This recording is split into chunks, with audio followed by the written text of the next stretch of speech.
Энэ хямралын уг үндэс нь юу юм? Эдийн засгийн нөхцөлдүүлсэн хүчин зүйлсээс их болоод байгаа юм уу? Стресс болоод байгаа юм. Яг энэ эдийн засгийн энэ хямрал бол гадаад дотоод хоёр хүчин зүйлтэй. Нэг талдаа бол гадна талд бол бас түүхий эдийн хүн, ашигт мэлтгийн хүн ерөнхийдөө дэлхийд даяар унсан. Хоёрдугаар тал дотооддоо бол бид бол зүгээр хэрэглээний орн болцсон. Жохон олсон валюта бүгдийг нь гадагшаад зарцуулах гаднаас юм импортлдог ийм хэрэглээний ус болсон. Үйлдвэрлэгч орн биш Монгол бас. Энэ бол Монгол бас 25 жилд бол одоо өмч хөвчлөл, эрх чөлөө янз бүрийн юм хүртлээ л дээ. Энэ талаасаа бол одоо чамгүй амжилт гаргалаа гэж хэлж болно. Гэхдээ нэг л зүйлийг Монгол 25 жилд мартсан. Энэ 26 жилд. Юуг л аж үйлдвэр хөгжүүлэхээ орхитуулсан гэж хэлж болно. Ийм учраас ажилгүйд ядуурл нүүрлсэн. Би энэ аж үйлдвэрийн уналт энэ үйлдвэрлэлийг одоо Монгол улсад өгчихгүй болсон шалтгааныг бол 97 онд Инх сайхны засгийн газраас ихтэй гэж боддгийг. Яагаад гэвэл тэр үед Монгол улс гайлын татвар 30% байлаа шүү дээ. Тэгэхэд Азийн хөгжлийн банкнаас 30 сая долларыг Монгол улсад өгнөө. Та нар глобалчлал явуулж байна. Импортын татвараа тэглээ гэсэн тулгалт болон зөвлөмжийг өгсөн. Инх сайхны засгийн газрын үед тэр 30 сая доллараас болж одоо бүх импортын татварыг ноёл болгосон шүү дээ. Ингээд л Монгол улсад 2 жилийн дотор Монгол улсын аж үйлдвэр бол тэр чигээр нуран болсон. Ялангуяа зах хязгаар нутагт орон таймагт бид нар ажиллаж амьдарч байлаа. Миний хувьд бас нэг үйлдвэр дөнгөж ховчилж аваад салгалуулж байлаа. Яста тэр бол маш хүн дээр тусч илаа. Дорн таймгийн тий Дорн таймгийн олон үйлдвэрүүд нүдэн дээр ингээд хаалгаа барьж ирсэн. Тий ялангуяа энэ хоёр хөрш маань хүчрэх эдийн засагтай ялангуяа хятадын эдийн засаг энэ одоо юм хямдхан хийдэг үйлдвэрлэдэг энэ давлгаанаас бол Монгол төдийгүй энэ хөгжилтэй орнуудад имэдэг шүү дээ. Бид нар бол зөвхөн хятадын дампуурсан үйлдвэрлэгчдийн давлгаанд л Монголын эдийн засаг тэр аж үйлдвэрийн салбар норчиж байгаа юм. Тэр нөгөө гайлын татрыг тэгсэнтэй холбоотой. Тэг одоо харин аж үйлдвэрийн яам гэж байгуулагдаад харин энэ дээр бас гайлын татрыг 5% байсан юм ихэнх хэмээг 20 хүртэл болголоо. Бас арга хэмжээ авч эхэлж байна гэж хэлж болно. Ер нь аж үйлдвэр эдийн засгаас сэргээх ажлын ядуурлаа бууруулах гол арга зам бол мөнгө өгөөд өгөхтэй биш байхгүй. Хөнгөлтэй бага хүнтэй мөнгө өгөөч хэрэг байхгүй. Ганцхан импортын татвараа босхын өнөрсгөж одоо үйлдвэрлэлээ хамгаалах, үндэсний үйлдвэр хамгаалах энэ бол дэлхийн нийтийн шилдэг одоо хэрэгжиж байгаа арга шүү дээ. Бид энэ замыг бол хэрэгжүүлж л дотооддоо ажилгүйд ядуурлыг бууруулахаас биш өөр замаар бууруулах гэсэн асуудал байхгүй л дээ. Өнгөрсөн жилүүдэд засгийн газраас жижиг дунд үйлдвэрлэлүүдийг дэмжинэ гэдэг айл өрхүүдэд хүссэн бүхэнд нь л төслүүдийг харж байгаа мөнгө өглөө. Мэдээж тэр төслүүдийн үр дүнд бас маш олон хүн, маш олон айл өрх орлоготой болсон. Том агуулгаараа энэ аж үйлдвэрийн салбарыг хөгжүүлэхийн тулд гаргасан бодлогын бичвэр гаргалаа. Зарим нэг аж үйлдвэрийн парк төсөл хүмүүстийг том агуулгуудыг ярьж байна. Гэхдээ маш удаан ярьж байна.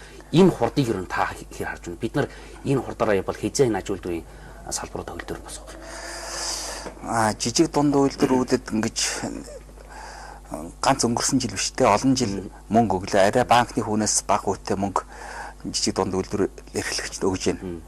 Тэр яг тэр зээлийг аваад ном ёсороо үйлдвэр эрхлэх гэсэн хүмүүс ихэнх нь бас хүнд байдалд орсон. Харин худалдаанд эргэлдүүлээд эргээд тэр зээлээ төлөөд байгаа хүмүүс бол тэр одоо байдлаасаа гарцсан гэж хэлж болно. Гэхдээ бас олондоо зарим жижиг дунд үйлдвэр сэргсэн юм би тэр нь бол бага. Яста 20-30% гэж болно. 70-80% нь бол одоо үндсэндээ мөнгө өгснөөрөө жижиг дунд үйлдвэр сэргээгүй. Сэргээгүй ч одоо нүдэн дээр илт байгаа энэ ажилгүйд ядуурлал улам жилээс жил ихсэж байна. Тэгэхээр би түрүүний хэлдэг ажилгүйд ядуурлаас бууруулах ганц арга зам бол тэр мөнгө өгшээ. Хөдөө орон нутагт явахад хэлж байгаа. Гэхдээ ялангуяа манай дорн таймч хил залгаа шүү. Биднэрт хөнгөлтэй зээлмэл яах вэ? Бид банкны зээлээрээ ингэж эргэлдээд байж болно. Хамгийн гол нь энэ импортыг хамгаалж өгөөч. Гэхдээ бид Монгол улстай хийж чадаж байсан чадах бүх зүйлийн импортын татварыг өндөр тавих хэрэгтэй байхгүй юу? 20-30% тавих хэрэгтэй байхгүй юу? Тэгжээж бид нар үйлдвэрчлэлт ярихаас биш өөр байдлаар үйлдвэрчлэлт Монгол цэцэгдүүлнэ гэж энэ бол одоо үлгэр гэсэн үг. Яагаад гэвэл энэ Хятад Орос хоёр Оросын холбооны улс гэхэд 30-аас 40% татвартай. Одоо импортын татвар.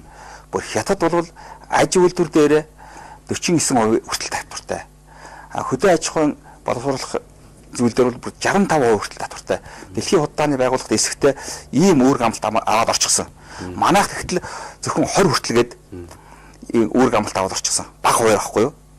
Ялангуяа бид нар бол энэ хоёр хөрштэйгөө импортын татврын тэгш байдлыг бол одоо цаашдаа хангах хэрэгтэй л дээ. Тэгэхгүйгээр манайх болохоор эдний үйлдвэрсэн бараа газрын уруу өнхөрж байгаа юм шиг урсаад ороод ирдэг. Бид нар болохоор ийшээ үйлдвэрсэн бараа гаргах чадахгүй ийм нөхцөл байдал үүсчихэд байна шүү дээ. Ер нь аливаа улс орнууд бол харилцсан хөрш орнууд нэг л дэлхийн холбооны байгууллагад илсэн бол адилхан татвартай байх ийм зарчимтай байдаг. Манайх бол одоо ийм их ялгаатай байна шүү дээ хоёр хөршөөс.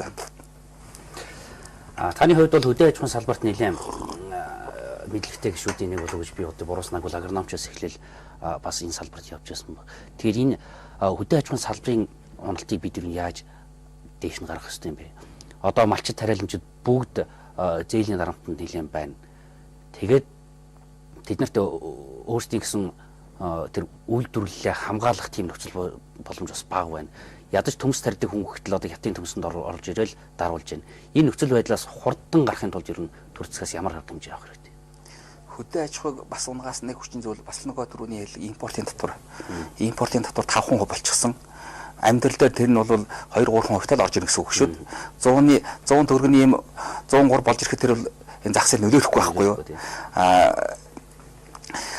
Энээс болж хөдөө аж ахуй унсан одоо 2-3 жилийн өмнө харин төмс үндэсний ногооны татварыг 15% болгосон байгаа. 15 ч багтаж байгаа байхгүй юу?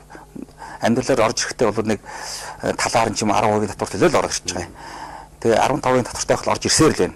Тэгэхээр энэ ер нь 20-30% болгож иж энэ бодтойгоор хамгаалахаас биш түүнээс бага татвартайгаар бас энэ үйлдвэрлэл тэр зам хөдөө аж ахуйг хамгаалж чадахгүй.